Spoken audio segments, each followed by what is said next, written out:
So we're going to go ahead and call this meeting to order.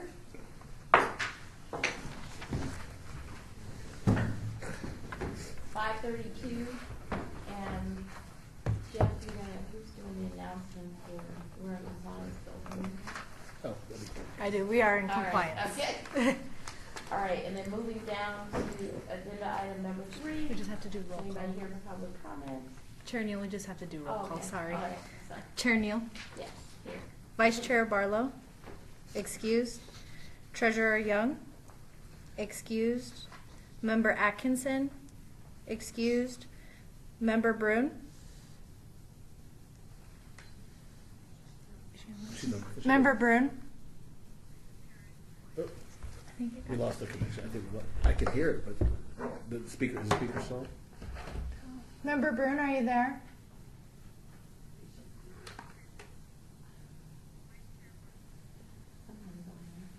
I'm here. Okay. Sorry, I'm on mute. Okay. Okay. I thought we were on mute. Member Goins Brown. Member Hambrick. Member Summers Armstrong. Present. By phone. And Member Weekly. Excused. And you do have a quorum. All right. So moving on to agenda item number 3. Is there anybody here for public comment? The meeting typically open after public comment and also be open until someone shows up at the end. All right. Seeing none, we will move to agenda item number 4 for approval of the final minutes referencing January 22nd, 2015. So, do you have the minutes, Jay?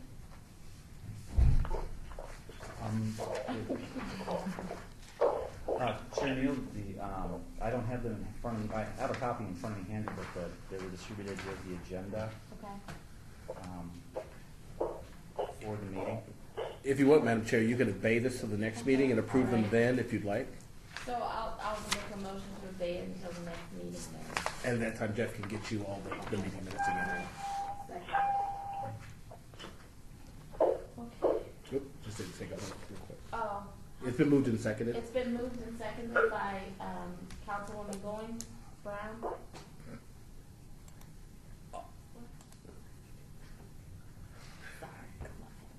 And then all in favor. All in favor of the motion to obey the meeting minutes for next meeting?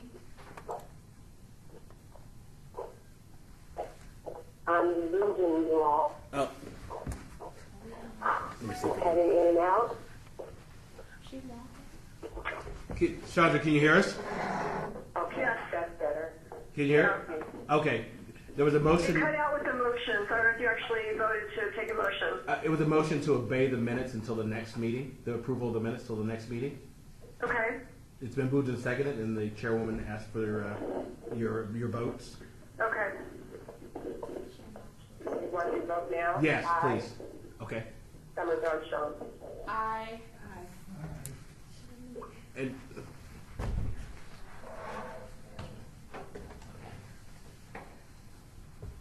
All right. So I believe that motion carried, and yep. so moving on to agenda item number 5, report by Jeff McGeechee. Chair Neal, Jeff McGeechee for the record. The balance in the Southern Nevada Community Project Fund is $6,285.59. We have 5,000. All right. So, thank you for that report. No. All right. So moving to agenda item number 6, report by Jim Hay of the City of North Las Vegas. He's going to give us an updated status on the Choice Neighborhood Initiative grant program. Hi, my name is Jim Hay with the City of North Las Vegas, Neighborhood Services, and can you hear me? And I'm going to do the presentation in 2 parts. Basically, unfortunately, you won't be here to see the video we have of the Choice grant, but I can forward you that link to a Dropbox if you'd like. And I'm also going to go through a PowerPoint presentation, both very brief. But I want want to say, first of all, one of the reasons why the choice grant is relevant to the SNEC is that the choice target area really is within the boundaries of the SNEC. And so, looking at the potential synergy between SNEC and choice and everything in between, it is a useful thing. So basically the choice grant we got funded in January, almost exactly 2 years ago, January 16th of 2015.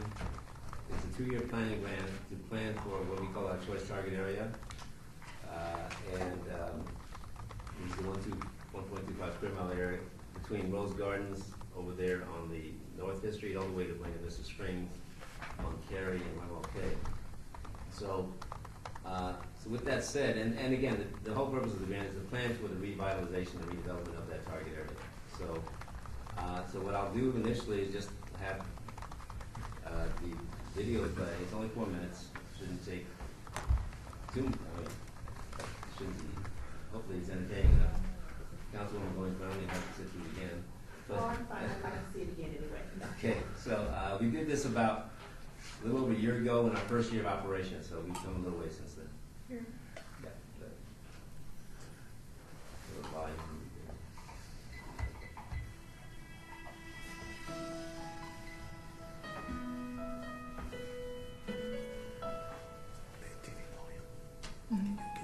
As a lifetime resident of North Las Vegas, I'd like to encourage you to once again join me as we rebuild our community.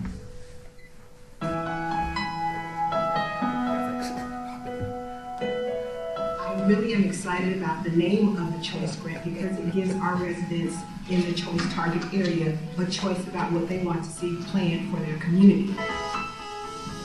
The City of North Las Vegas Choice Neighborhood Planning Grant is part of a Department of Housing and Urban Development initiative to help transform neighborhoods by giving the city and its residents the opportunity to work together to share ideas on the best ways to create beautiful and safe neighborhoods.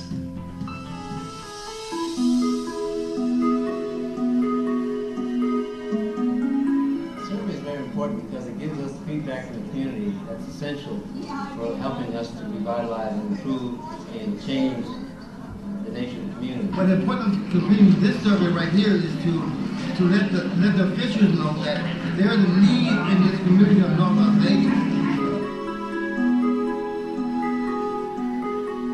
Right now, our community's having to drive outside of North Las Vegas to get things, to get food, to get gas, to get whatever.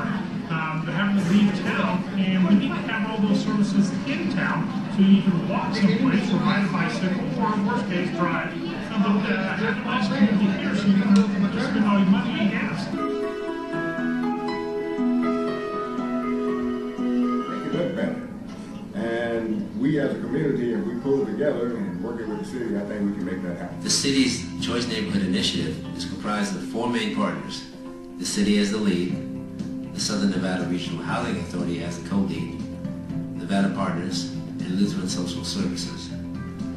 Also involved are the community residents, along with over 20 collaborative partner agencies providing a wide range of support and services.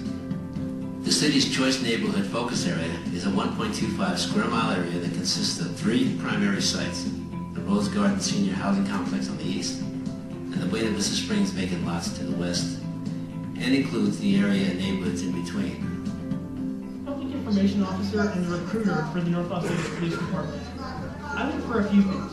Number one, I want our community to be part of our police department. I like to see more unity, more coming together, more structure, a better platform for civilians in society as of today.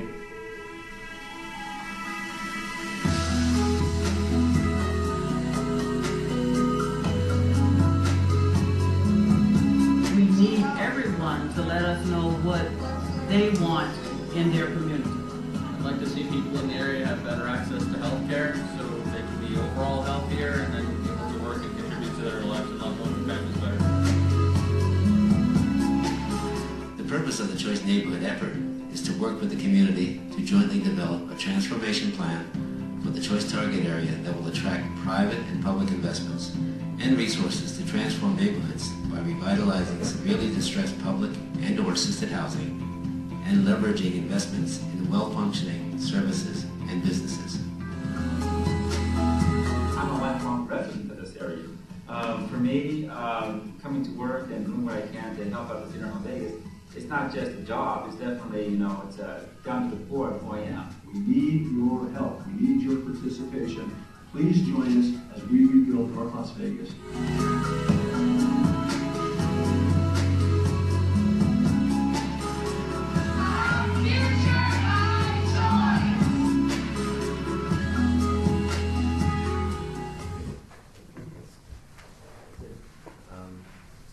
Like I said, this was done about a year or so ago, when we were kind of just getting started.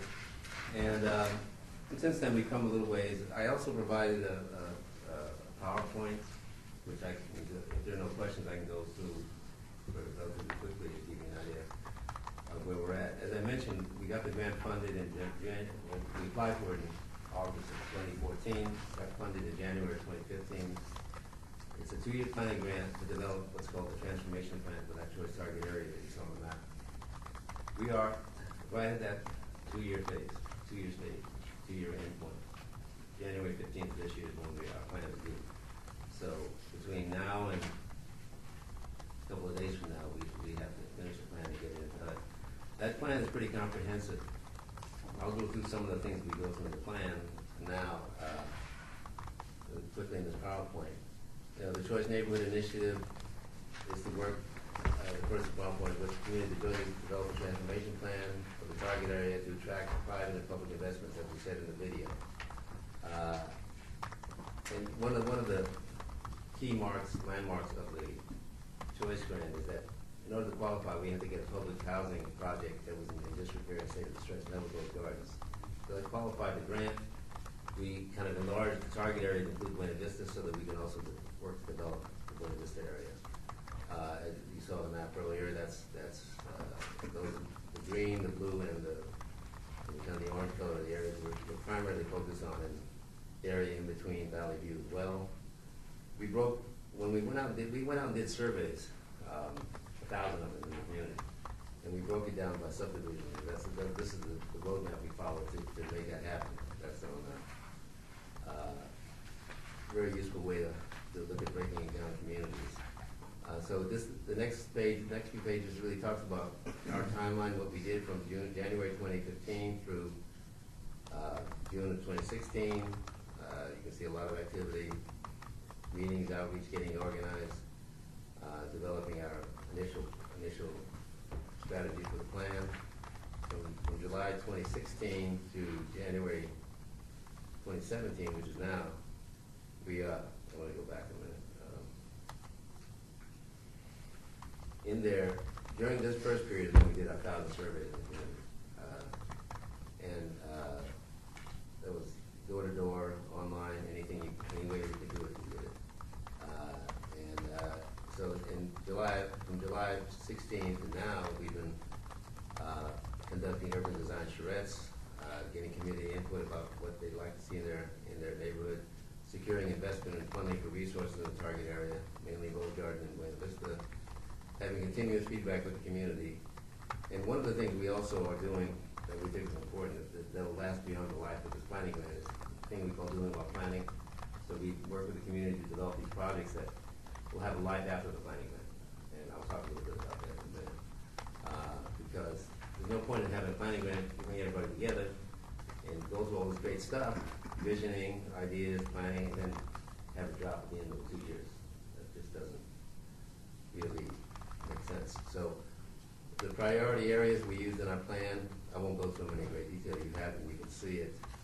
Review analysis of data, ongoing community engagement, focus groups with stakeholder and partner agencies, looking at local plans, community visioning process, meetings. We've had at least 40 meetings over the last 2 years with the community. Pretty extensive, 1,000 surveys, 83 separate surveys with Rose Garden residents.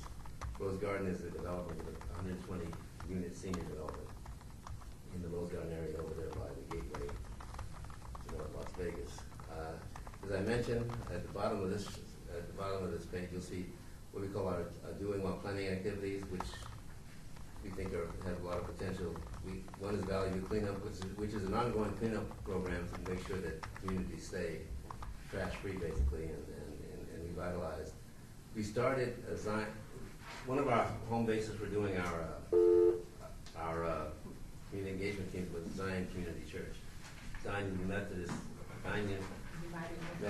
Church. And so they, and to make a long story short, they came to us, well, we met, and they were in the process of developing community gardens, so we supported that effort, the city did, to help fund some of the startup of that project. So that's really been taken off, and that's really that's a really, it has multiple offshoots from that are really positive. We also want to continue and begin an intergenerational program with target area youth and seniors. We want to also develop community art projects. These are all things, tend to be small things that have an impact on the community, but we feel that the cumulative effect. I am. Okay, thank you. I mean, the two big projects are Rose Garden and development of Buena Vista. But there are other parts of the area where, you know, hey, there's some things we can do to make it look better, make people feel more involved in the community, give things that they've been wanting to do for a while. And the last one, which is really key, is the development of the Choice Youth Council. We work with Downtown Communications to develop a youth resident council. This all came out of our community engagement team that we met with, I don't know, 3 dozen times over the last several years. And the plans to have the youth choice, the Downtown Communication with the youth take over that community engagement team, so we can get put youth in the leadership role in guiding how the community develops and grows and implements our plan. So, again, a summary: monthly engagement team meetings, neighborhood visioning, doing what planning activities. That's the summary. Here's some pictures we have of top left, Buena Vista Open Air Market. That's in the video. Most of the shots in the field were taken at the Buena Vista Open Air Market. Valley View Community Cleanup on the right. Community really got engaged and involved. Bottom left, you see Councilwoman commemorating our Zion Community Garden ribbon cutting, and that's the ribbon cutting effort to the right. And do you also want to share how significant this garden has become and the awards that it's receiving? Yeah, I mean, attention it's getting? exactly. We knew that this was good. The reason why the church was good because you know that with the church they have a commitment to make something happen. It's not just they're not going to start something right fall. So they were very committed. We were excited to work with them. But while we were doing this, other people started to come to the table. They actually won a national award, and I forget what the name of it is. It's but I think it's through the Department of Agriculture. They got an award there. They also got some funding from another agency to help pay for some of the items in they got money for plots. They got other monies to help support the development of the garden. Yeah, plants, trees. I mean, I mean, I don't have the detail, but if you listen to all the things that came out of that kind of spontaneously, it was pretty amazing. So that's one of the things I think is really going to be important in the future to help. Because see, what we want to do is not only make it a garden where people grow things, but the funding we're providing will also help turn it into like a garden park where people come, sit, talk, share, whatever they want to do. There's also the potential for turning that into a market, some kind of farmers market where people can actually sell their wares or whatever, share their wares anyway, share what they grow. The next slide is make the choices. The top left is Buena Vista Springs, an 18.35 acre lot that we demolished in 2014. We've been looking for ways to redevelop since then. Choice provided us a vehicle to help push that effort. And so, I mean, we have a picture there of what could be, actually something like that could be put there. It's kind of nice, but I don't even know what it is. But so we plan to go out to seek bids to see what we can do to develop that area. As we speak, we're working on that at the moment. On the bottom left is Rose Garden. Does anybody know? Do people know where Rose Garden is? Have they seen it? The Rose Garden Senior Apartments. Well, it's a 3-story, 120-unit facility that was built in '75. That's in distress and in disrepair. So that qualified us to get the Choice Grant. And in fact, to make a long story short, as we're going through this process, things happened at HUD which allowed the Housing Authority to come up with local funding meaning state and other funding, to develop the Rose Garden property so that instead of having to wait for a choice implementation grant, which may or may not come out because of changing administration and everything else, you don't know what's going to happen with politics. They were able to go ahead and find funding to redevelop. So on the bottom right, you'll see what the new Rose Garden will actually look like. That's the actual plan that's in place now. And in fact, they're going to be breaking ground on that in March of this year. So that should have a pretty big impact on that area. If you know the Rose Garden area, there's a lot of vacant land, a lot of houses that are kind of disrepair, most of the Port of Hope. So it's a way to breathe new life in that area. I think that will be helpful. It's a first step. Can I ask you a question? Yes. To Rose Garden, do you know whether or not that has been designated senior only? Yeah, it's a senior apartment unit. Public Senior, housing. not just disabled, just senior. That is now, whatever gets developed around it, in the future can be pretty much anything that will work financially or market-wise. But basically, because it's a senior facility, they have to do one-for-one replacement. So they have to, they have to build a site that has 121 units for those seniors if they choose. They can go elsewhere if they want, but most of them are going to want to go right across the street there and build the new facility because it's a lot nicer than what they have. But yeah, it's a senior facility. And again, this is 4-year for Roosevelt. I don't want to get into a lot of detail about it. Housing sector priorities. In an example of the difference, for instance, the current public housing has 60 efficiency and 61 bedroom apartments. Very small, very tiny apartments.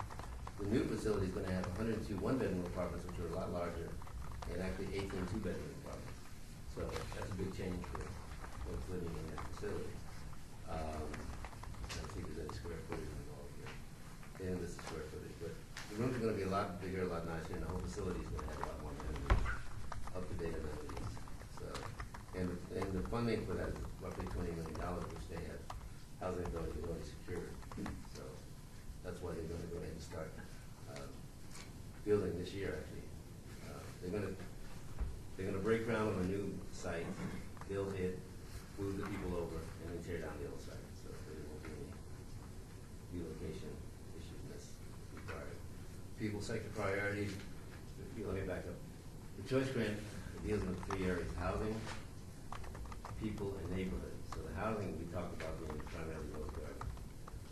People sector have to do with early childhood aftercare programs, education, youth programs, amenities for the community, for seniors, in ways to increase educational outcomes, healthcare, those kinds of things. So we have priorities in our plan, transformation plan, that will address those priorities in the future as well.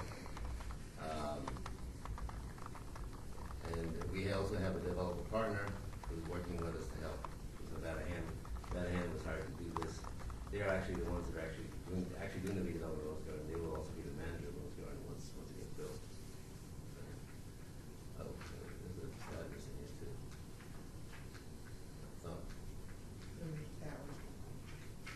Oh, there it is. I missed it. I skipped the neighborhood sector priorities. Okay. We consider Buena Vista to be in the neighborhood sector, where we're looking to redevelop that. Going back, I don't know what the page number is for this one, but it's one right before the pictures. And where we identify crime and safety issues, improve economic development opportunities. We can do something to improve and increase retail outlets and amenities. Improve housing stock, increase home ownership if possible, and develop critical community improvements and infrastructure as we can, as funds allow, and redevelop Buena Vista Springs 1 and 2. And so those are the priorities in the neighborhood sector, in addition to people and the housing. So it's probably a good time to segue into, before we go further, and for Buena Vista too, the conversations that we've been having around the 3-acre parcel that's on Lake Mead. Lake Mead and Comstock. Lake Mead and Comstock. So I called Pam with one of my bright ideas, and then she said, okay. and then we've been trying to work around it. We do have a contact name, and I don't know, For all of them? yes. Okay. Has contact been made with that person? So we're gonna contact the one person I have to see if she's still even associated with Olive Garden. I can share her name, I don't mind doing that. And then we get that conversation started to see if there's some interest. So just to give a little I'm sorry, bit Madam Chair, background. could we, just for the record, when Yeah. you speak, can you identify yourself just for the record? Chairperson Thank you. Neal, so just to give a little bit of background, I had initially had an idea to try to see if we could expand the urban chamber office to 3 acres.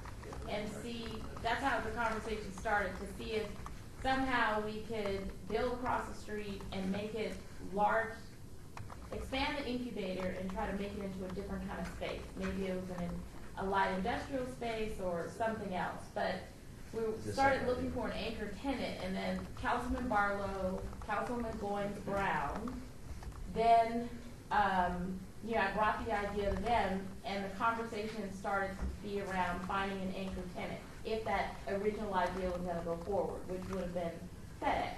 And so Councilman Barlow had started talking with FedEx, found a contact, and then, when we met as a group at City of North Las Vegas with Jim, Jeff, you were there, yeah. And then Cass Palmer, Councilwoman Goins Brown, Olive Garden came up about what about putting an Olive Garden in that 3 acre that would change the dynamic. Because Councilman Barlow had been discussing how the corridor, the Las Vegas corridor, the MLK corridor, he had added the El Pollo Loco. Now I guess it's what's next to the Jack in the Box? Is that Taco Bell? Yeah. And thinking about a more family style restaurant, which was Councilwoman Goins' idea.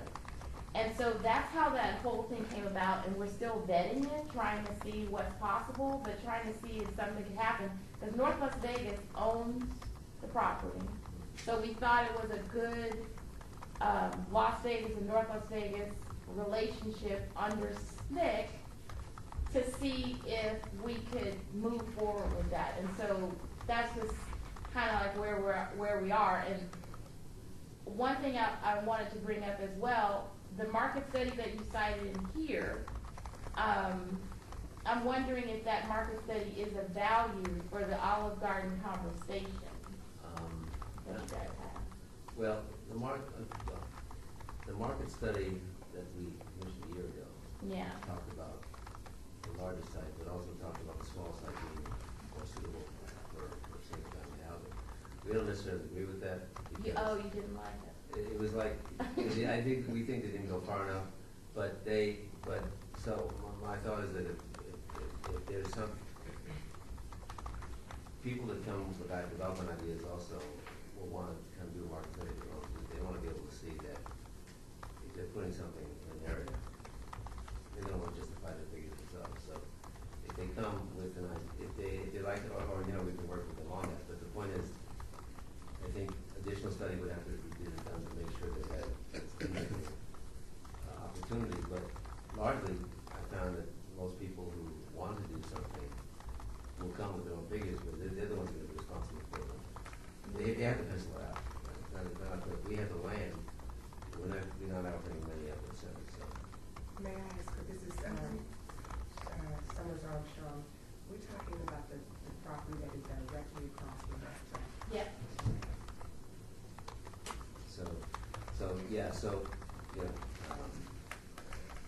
That's kind of where we are. Now, the market study did talk about the larger site being suitable for healthcare facilities, small box businesses, and other kinds of housing too. But and even at that site, I know that people that have an interest in working there are going to want to come up with their own figures to make sure that they can actually fund it, and they have to be able to justify their funding and getting there, making their profits, etc. So they'll want to do their own study as well. Okay. And I just wanted to kind of add something else to that conversation. So before this 3 acre conversation, because we haven't met in a year, but there was like these moments of activity. Right. So I kept thinking about how to create this economic ecosystem using the urban chamber as an anchor. And so we tried for a grant at the Department of Commerce And it didn't go through because Urban Chamber, at the time, well, there were a couple of things, but one of the biggest things, which Urban Chamber needed to be an anchor part of the grant. And we found out, good thing, that they didn't have the SAMS ID, like the federal SAMS ID to be actually administered into the system. So, kind of like I was pushing Jim and Jeff up until like 11:30 at night. Like the deadline was like 11:59. And then, and we couldn't pull it off. But there was this awesome grant that came down about innovation and trying to build economic ecosystems within urban communities.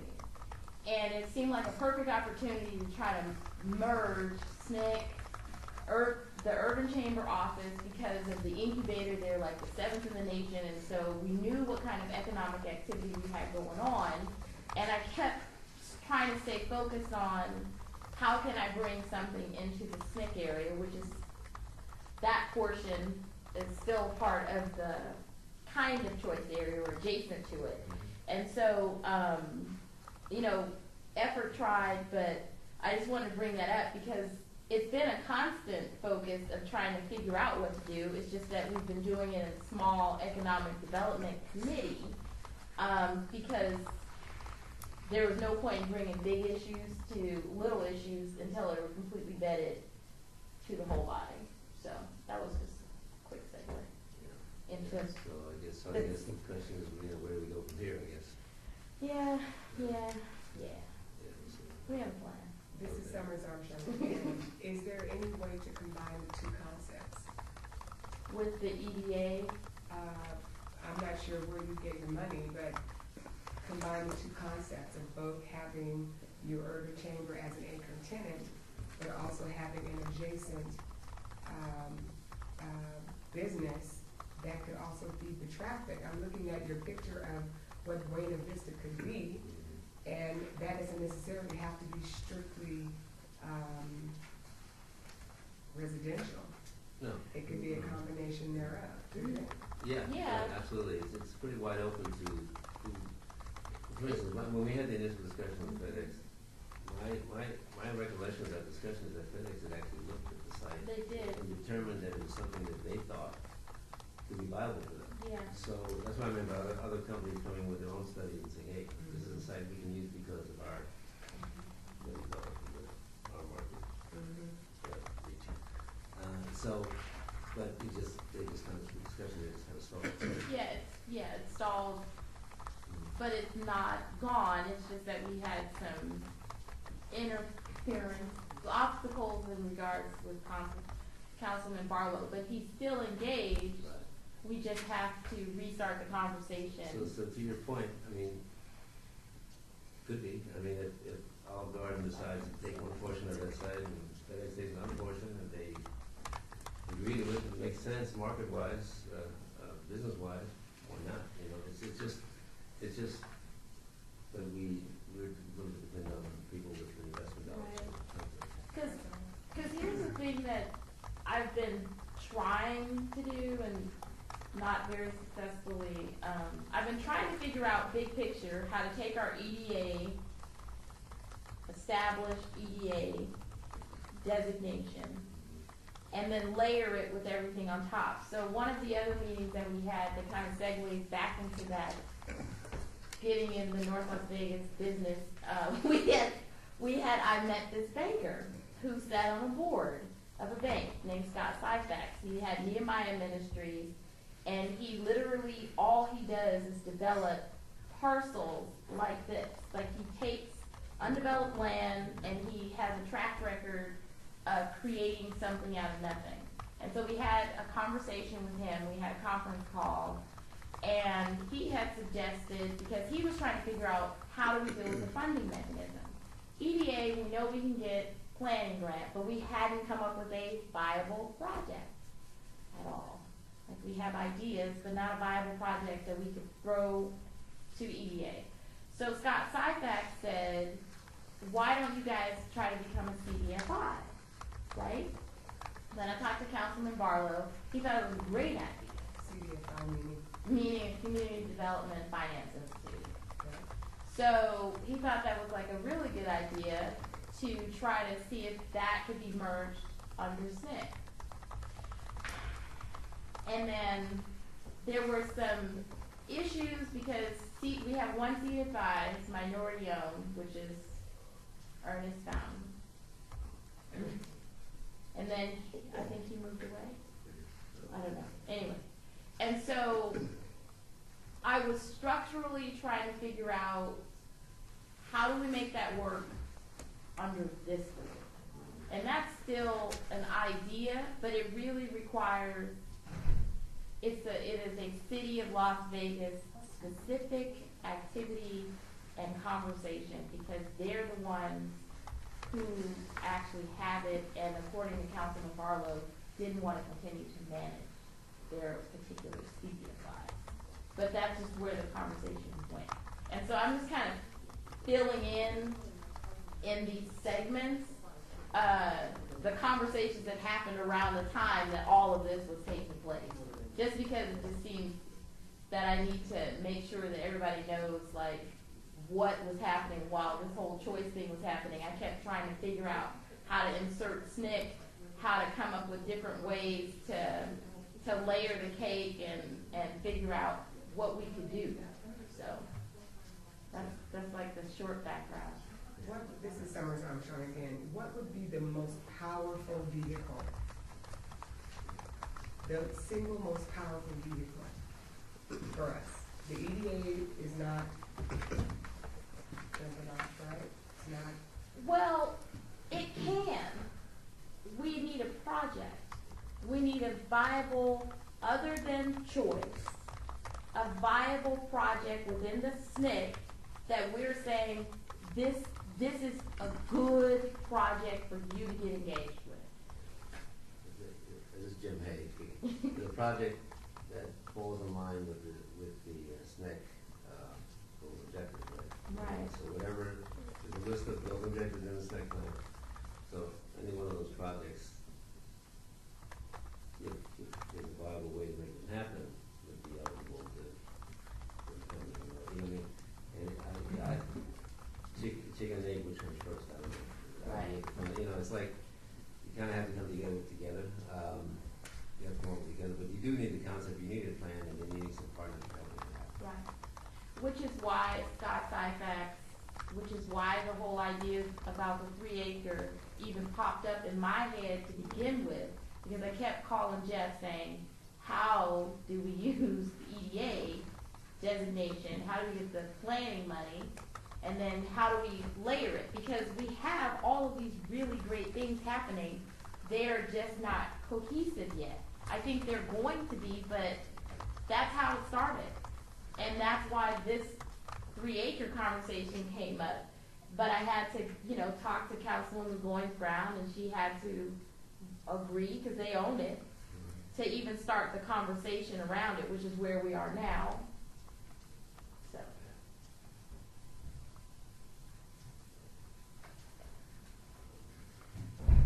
Does that make sense? It's kind of where we are, just, which way we go from here. So, Yeah. So, and after he finishes, I just was inserting into his presentation, but that's agenda item number 7. Where do we go from here? Okay. And basically, I was pretty much done. Oh, okay. I'm pretty much over. Just combine them. Well, when Councilwoman Goins Brown, sorry Jim, can I jump in? Go ahead.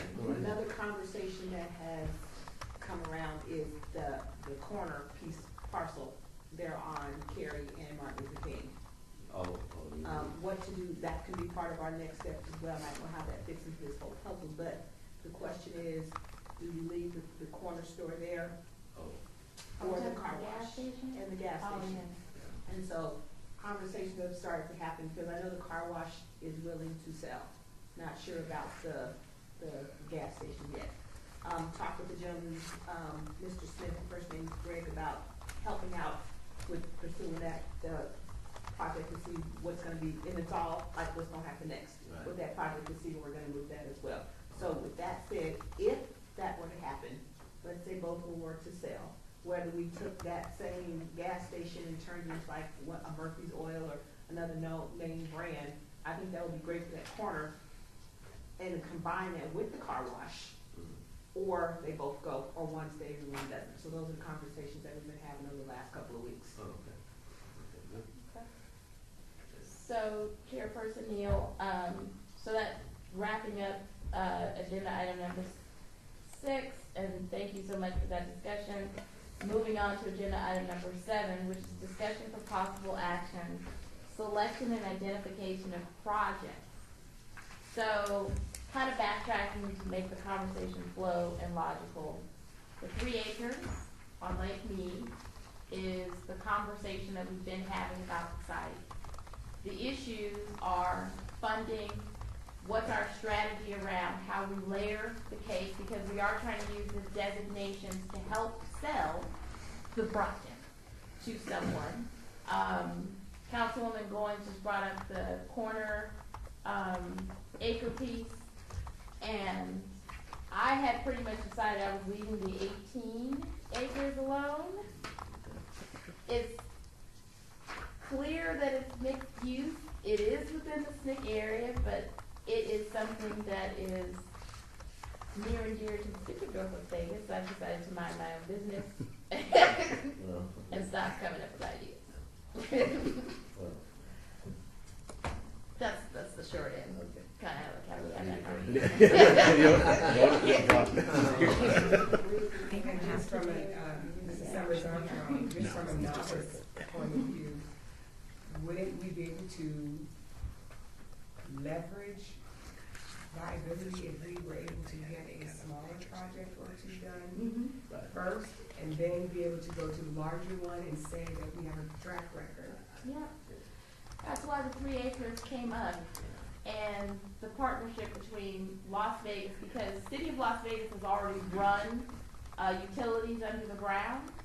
So North Las Vegas developing the parcel is kind of like, I wouldn't say half, but some of the infrastructure has already been set by City of Las Vegas because of the development they've already done on that street.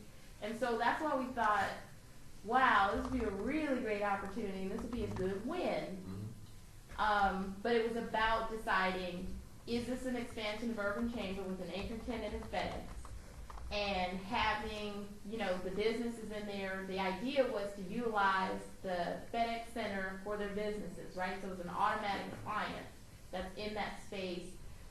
Urban Chamber gets the benefit of not only having some additional revenue, because right now they're under the City of Las Vegas, and when Councilman Barlow leaves, I don't know if that will remain in his budget. So we were talking long-term, what that looks like, how to make this incubator status that they've had manifest, because there was a national conversation about business incubators and how to take entrepreneurship and move it forward. And it's seriously been a huge conversation within urban areas where there is basically this opportunity for growth. And so that was those were the factors that made me consider the 3 acres. And now we're to the 2 options.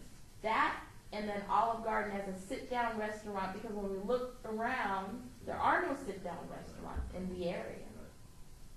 And those are the 2 ideas that we had. Can somebody clarify, this is Summers Armstrong again, I'm sorry, I'm asking a lot of questions. Could someone clarify to me what would the business model be for FedEx in its current wish form? How intense is it a distribution center? Is it a small parcel, a medium-sized parcel, receiving point like they used to have on Eastern near Russell Road? It's more of the copy center style. It's off of Tenaya. Okay, all right. So if you look at it, this is just my own idea, and I've traveled a bit, and I've been to other large cities, and I don't think you have to just have 1 or 2. I think your 3 acre site, if you went up, could have all 3.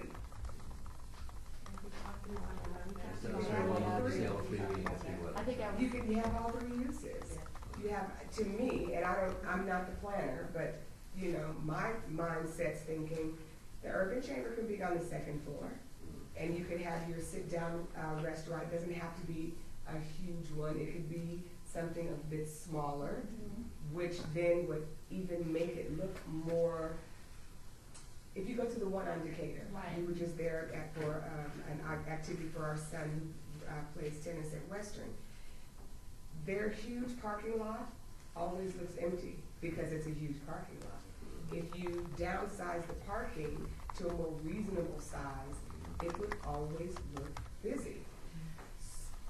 You see what I mean? Sure. So you have a copy center that would only be open during business hours, so that evening traffic and use of the parking lot would go away, and that would leave any type of a small to medium-sized sit-down dinner place. It could be Olive Garden, it could be a Buca di Beppo, it could be a Fazoli's, it could be any such type of mid-range place to have the majority of the bottom. Right. So Chairperson Neal, so we talked about it because, so the urban chamber site sits on 1.5 acres. So we knew we'd be doubling the space. So, because there's like no parking at urban chamber. So we talked about the 2 levels, and everybody was talking me out of it because it's like that. And then we were talking about what would the parking look like in the 3 acres. And I drove by it the other day, and it's so long. But so we were thinking about the backside, because if you think about the lot, there's the neighborhood and there's the gate. And we assume that everybody's going to enter in off of Comstock or come Lake Mead. And so we were trying to figure out, is this viable? What does that look like? So it's a good point, but that's what we... This is Jim Hay. I just want to mention that one of the things we have done with Food Choice is have these urban charrettes. And in the charrette process, we did come up with a kind of a basic design for that area. I'm more than going to share that with you to give you some additional thoughts, concepts about what you think about multi-use, mixed use there. So I can certainly pass it on to you. We're putting our plan together this week. That'll be done next week this time. So I can certainly share that information with you, what we've come up with in that plan based on the charrette process, first choice. So might provide some more insight. Right, and Chairperson Neal, because we were trying to make sure, number one, Jim and Councilwoman Goins, that number one, whatever idea I had stayed within the choice charrettes and what the community wanted, and nobody was going to step outside of that, so there wasn't, hellfire and damnation. And then that we were also going to stay within the SNEC goals and figure out how to make it work, because they really pushed me back. They were just like, well, you need to stay within the confines of what the community said that they wanted, and so I think it's a viable idea. We just need to move the next steps forward, which is Councilman Barlow, Councilman Goins, and really doing the market study or getting the partner who's going to think they want to do something in that space so they can do the analysis. I think we should do some analysis first, but, that's just my opinion. And I'm thinking that applied analysis, Chairperson Neal, might be a good vehicle. I've known him to do Jeremy Aguero. I've known him to do some things pro bono. And, it's worth an ask. I'm spending all kinds of time with them now that I'm chair of taxation. So I figure, all he can say is no, and that puts us right back where we are now, which is trying to figure that out. Who's going to pay for it? And that might be even, do you think, Jeff, EDA would pay for that? If that was a part of our planning money? No? Jeff McGeechee, for the record. I don't know. I mean, it's hard to say. I think in terms of a planning grant, that seems like a natural part of the planning, studying the existing area. I think, again, it kind of comes down to the specific project and what context you'd be looking at that, but I wouldn't by any means rule it out. Okay. So, I don't know. What's the timeline you think think we can try to come up, finalize this? Your choice is due pretty much next week. Yeah. So, I mean, So if we didn't have anything by next week, this is Summers Armstrong, what kind of pickle would that put us in for, does it matter? Jim, hey, it doesn't really matter. The planning grant is intended to come up with ideas and plans to help revitalize the area. There's no way you're going to develop an area in the 2 years that we do the planning. The planning is supposed to set the stage to help us find ideas to make it happen. So everything we've been talking about really kind of fits into what we've been trying to do with choice. And, you know, we have charrettes, we have ideas. We just have to kind of keep pushing down, go forward to see what's possible. I mean, even with the larger Buena Vista piece, we're not going to develop until, I mean, choice grant isn't given, we're still going to develop that. It's still, I mean, you agree, you think that things are still kind of, I mean, we're still in the development stage. We didn't come up with it. For the smaller side, we don't have a specific plan yet. We have ideas, we have input from the community, we have thoughts about what's possible. Right, and we have for Chairperson Neal, we have an agreement between two cities that they're at least willing to talk to each other to consider the idea, which is good. So here's another question. Would a rough site plan, parking circulation, the concept of possibly 3 strong tenants help sell this? I mean, if, you know, you understand what I'm saying? Sometimes people need to have something tangible, even if it's just a rough sketch of what is possible. I mean, maybe that would help move the envelope a little bit with Federal Express to show them what's possible. Right, so Chairperson Neal again.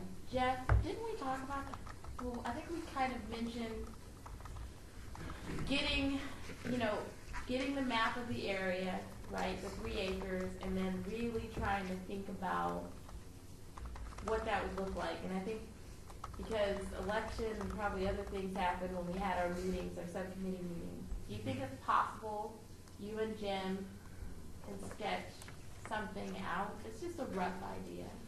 We know what the parcel map is, so I know we found that map. So we had the 3 acres, we know what it looked like, we knew what the, ingress, egress was, right? And so now we just figure out what that would look like. Because maybe it's just time to just say, here's the potential, and then work from there. Jeff McGee, Chief of the Record. I think, I believe at our last meeting we talked about, like you said, doing just that. The big issue was we had to start looking at the site plan more than anything else with regards to curb cuts, setbacks, and then additionally seeing what the zoning is and what will be allowed there.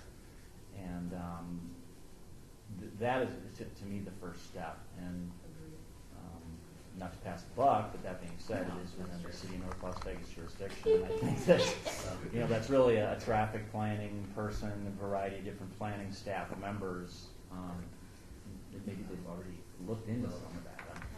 I don't know. We had Councilman Brown, and then we also just had a conversation, just putting it out there with nothing that specific, but just generic. Yeah. To see if anybody, if it's sparks any interest or somebody come and say, instead of us saying this is what we envision, for them to come to us and say this is what they envision. Right. Didn't we talk about that as well? Yeah. That was part of that conversation. Kind of like Ms. Jim Hay, informal RFP kind of thing. Yes. Yeah. But the other thing I can do is, like I said, once the plan is done, it's going to be shared. It's going to be public plan, so I can show you the piece that talks about the site. To see what the schematic looks like that they came up with based on the charrettes. Maybe they can use that as a starting point. Okay. Councilwoman Goins Brown. I think let's get this plan submitted by the deadline next week. Then he can have some. Because that is just, it has to be there. Yes. That's just so important. Okay. So Chairperson Neal again. So what I wanted to accomplish with this meeting was updates. What we talked about what kind of transpired over the past few months, to kind of let people know that, number one, although we didn't meet, we were still thinking, trying to come up with ideas, meet in subcommittee group, and ferret something out. And now we're at a point where we think that it's possible. We just need to stay committed to the idea and make sure that we're not telling the community it is their choice, which was the biggest part of this. We don't want to feel that we're pushing on them that they are selecting these options. Right, that's very important, sorry, very important. So, all right. So, wrapping, are there any additional questions or comments, Mr. Sanders? I'm looking at page 13 of the city over here, the open lot.